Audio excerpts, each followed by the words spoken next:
2. Today I'd like to demo my 5th homemade cigar box amplifier.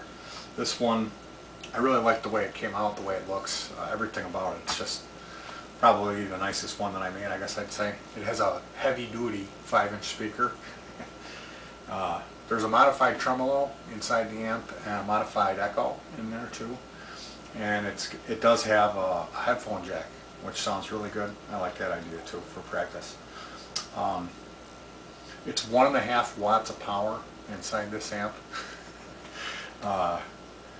And you know, you could run this off a 9-volt battery, although I mean it probably would do alright if you didn't turn the effects on. So in all reality, if I was going to run that off of battery power, like I always say, I would be using a deep cell or a 12-volt sealed lead acid battery, and then some sort of transformer battery eliminator type of a deal. It's the kind of thing you plug into your cigarette lighter if you were going to power a device in your car. So for today's test, I will be running it off of a Boss PSA 120 power adapter. And it's interesting, specs on this amp, the way it works, if you do choose to run it off a 9-volt battery, it runs at 1 watt. But off of a wall wart, you're going to actually have more power flowing through it, so it brings it up to another, it's 1.5 watts at that point.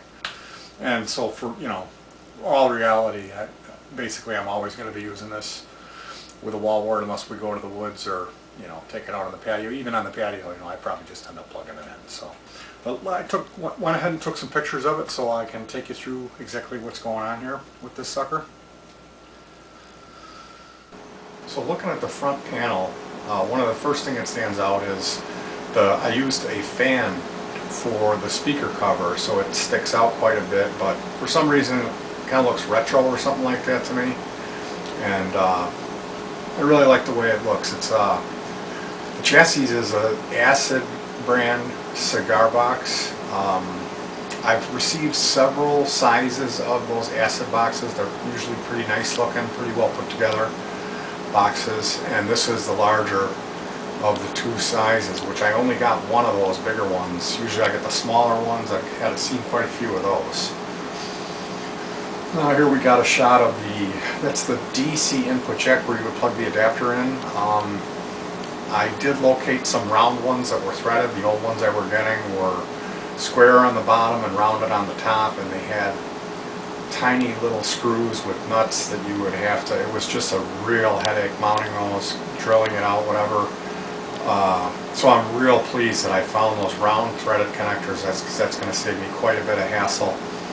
I also picked up some 4-center bits, which I used when mounting that connector to bevel it a little bit so the screw can fit in there, because the thread on the connector wasn't long enough. Now here we'll see the fancy inline 1/4-inch jack. Thanks again to my younger brother Bjorn for garbage picking those for me. I still have a handful of them left. You'll also notice that there is like no room where that pot is sitting next to the speaker. It was really tight, so I had to make sure that I didn't offset that and it wouldn't fit, and actually we did a good job with that. It worked out pretty good. There's the circuit board. This was an amplifier that I purchased. It's manufactured by Dan Electro. It's called a Hodad. It's the DH2, the one that comes with the effects. And so I did remove an SMT resistor to alter the delay time, and I cut a pot in there, and also the LED. That was one of the challenges, but I did remove the LED. And then basically I couldn't figure out how the circuit board was mounted to the chassis. I think it's epoxied to the housing of the pots. I could not get it to break free, so I used a propane torch and carpet cutting knife to just kind of hack the chassis down to bare minimal, and then tried to get everything to line up. It's a little crooked. So here we can see another overall shot. You can see it's a pretty decent magnet. That speaker came out of a practice amp that was a gift from a friend, a late friend, Jimmy. He gave me, I don't know where he got a hold of it, called a T-Power amp. And it actually runs off of a wall wart. And you can see the product contains chemicals known to the state of California to cause cancer and birth defects or other reproductive harm. So I guess I'm pretty lucky I went ahead and had my kids before I worked on this project. There you can see the work I did with the Forstner bits. Now that screw on the bottom right, the hinge holds the lid. The back lid is glued onto the hinge piece, and it was real shoddy workmanship in there, so I slapped a couple screws in that. And then there's actually the 3 screws, the one on the top and the 2 on the left, are just to keep the unit closed. There's an outside shot of that nice 1/4-inch jack there.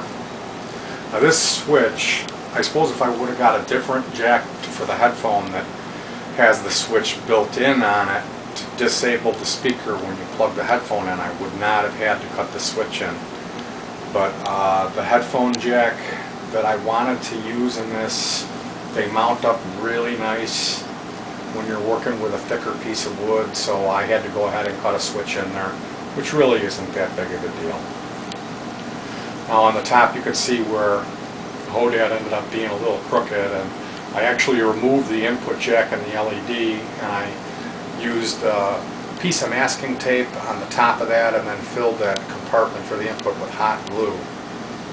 And I suppose if I took this thing apart and elongated the screw holes a little bit and used some washers, I could get it to line up straight, but that's what they call character when you're building stuff like this. And I mean, you know, if I really wanted to make a big deal out of it, I could have removed the Hodad sticker or try to cut the pots out of it and make it look like it was a homemade circuit. But that's just a bunch of smoke and mirrors. I'm not embarrassed at all that I bought the amp and just hacked it into a bigger cabinet. You know, building an amp from scratch, that's something I'm sure I have absolutely no problem doing it. This is actually a little bit more challenging for me. And that gem light, that was a gift from a friend of mine his wife's father passed away, and he was digging around in the garage and found that gem light. And it was a real challenge to get, that glass is kind of thick and it's made for an incandescent bulb, and it was just a hassle. I smoked an LED, you know, monkeying around trying to get that to light up, and the LED had to be in this perfect position, but I don't remember. It took me a couple hours to get that right, and I honestly can't remember.